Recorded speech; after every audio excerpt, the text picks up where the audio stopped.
Hope you're doing good. Micah back with another video. It's been a while since I've done a talking head based video. Hopefully you guys remember what I look like. Right. It's good to be back though. I know it seemed like I took about a week off or so. I've been crazy busy behind the scenes, and I've also been very, very happy to see that we are just under 200 subscribers from reaching 10,000 subscribers on the channel. We have grown this community over the course of 7, 8 years. I want to say 7-ish years. I think 2018 is when I really started going hard on this channel. And to see the amount of growth I've had over the course of like the last really year alone has meant a lot to me. So I definitely thank you guys for the support. I thank you guys for showing up, for recommending and sharing this channel with other people. So I definitely appreciate it. And that's why it's also about time that I pop up on camera to show you guys my visual expression of how disappointed I am with the Galaxy S25 Edge. Okay, so before we get into those thoughts, if you guys haven't already, make sure to ignite the like button, subscribe to the channel, hit that notification bell. It's all free. That way you notice my video, so you and I can sit back, check, see what's cracking. All right, let's get into the video because it's stand-up time, y'all. It's stand-up time. Samsung, what in the absolute world are we doing with the Galaxy S25 Edge? My thoughts are this exactly. The aspirations of the S25 Edge is what you thought Samsung was actually going to live up to. You call the phone an edge, meaning it's supposed to be on the bleeding edge of technology, yet you leave out fundamental key aspects of bleeding edge technology.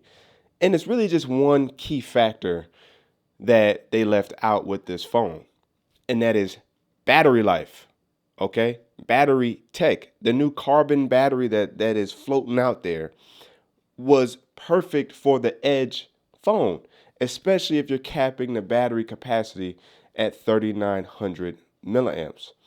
Now, it remains to be seen. I still want to test the phone out. I'm very much still disappointed at the on paper stats, but again, it translates differently sometimes when it comes to daily experience. And for me, you guys know I'm really good at finding ways to get 24 plus hours of battery life out of any of my devices. Case in point, when I was rocking the Flip series, I was always able to maintain 24 hours. The Fold 6, 24 plus hours. The Galaxy S24 Plus was a doggone near 30 to 32 hour device for me.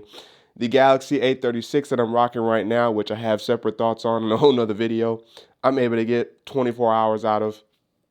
So for me, I'm very much disappointed in Samsung's approach with the Galaxy S25 Edge. And that pertains to the battery aspect of it. If you want this phone to be kind of like that new staple or to make a statement with this type of device, you needed to come through with that carbon battery to highlight the thinness of the phone. And despite that, you're still able to get amazing battery life. I think what Samsung's problem is, especially when it comes to battery tech, is I genuinely think that Samsung is still traumatized by the Galaxy Note 7. When you look at the trajectory they've had since the Galaxy Note 7, they have played it uber safe, and frugal is probably the best term I could think of it right now, but otherwise super safe. I'm talking about, it seems like they've regressed in battery life or battery tech, battery innovation since the Galaxy Note 7's battery debacle, right?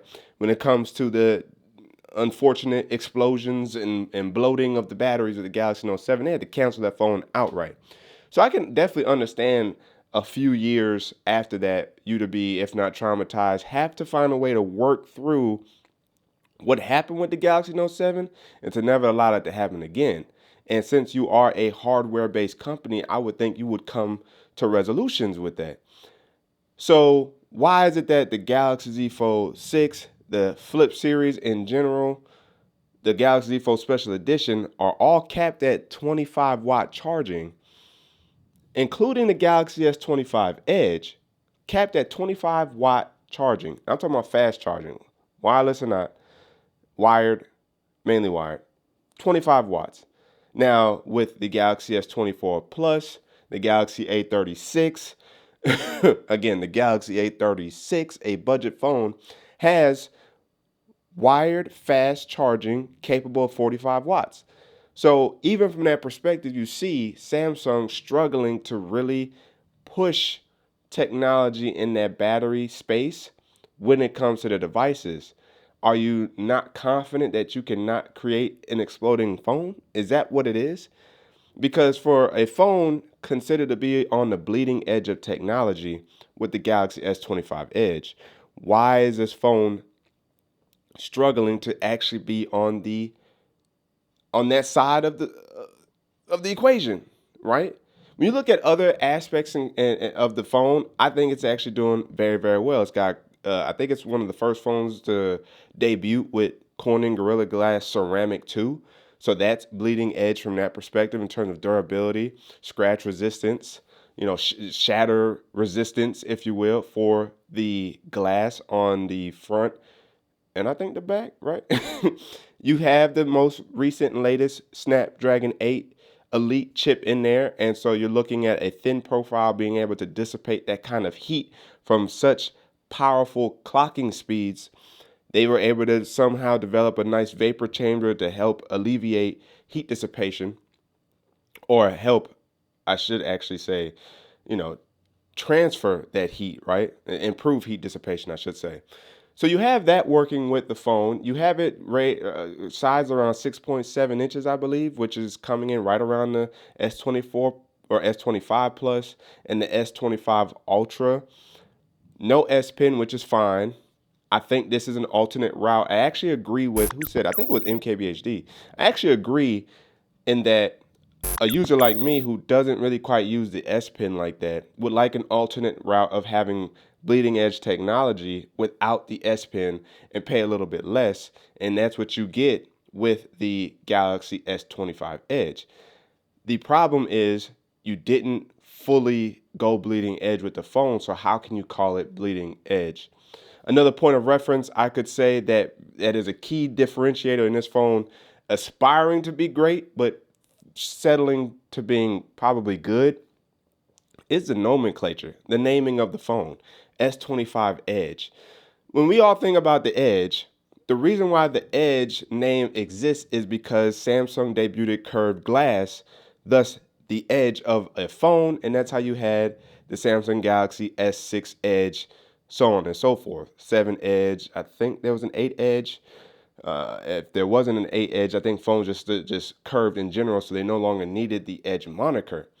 So now when you look at the Galaxy S25 Edge, there's no more curves because Samsung has reversed its approach or pivoted back to flat screens because people complained about the curved edges, but I do still stand by my thoughts when it comes to the S22 Ultra. That was probably the best feeling phone I had ever held in my hand. I loved the way the glass curved and how it felt so comfortable in the hand. Was a tad bit slippery, but it felt very, very comfortable to hold. I actually, if I could pick up an S22 Ultra, I probably would and actually use the S Pen just because I really like the S22 Ultra phone. But the Edge really signified a physical change to the phone capable of really living up to that name Edge. Now, when you look at the S25 Edge, it's just super thin. That's not quite edgy, right? And then on top of that, no curved glass. I think if they wanted to have something representative of the Edge, they should have gave this phone its own new category. Maybe just calling it the Samsung Galaxy E1, something along those lines, where it may still be associated with this year or the current year's launch of devices, but this phone didn't even launch with the Galaxy S25. It came out months later, like what, 3 to 4 months later.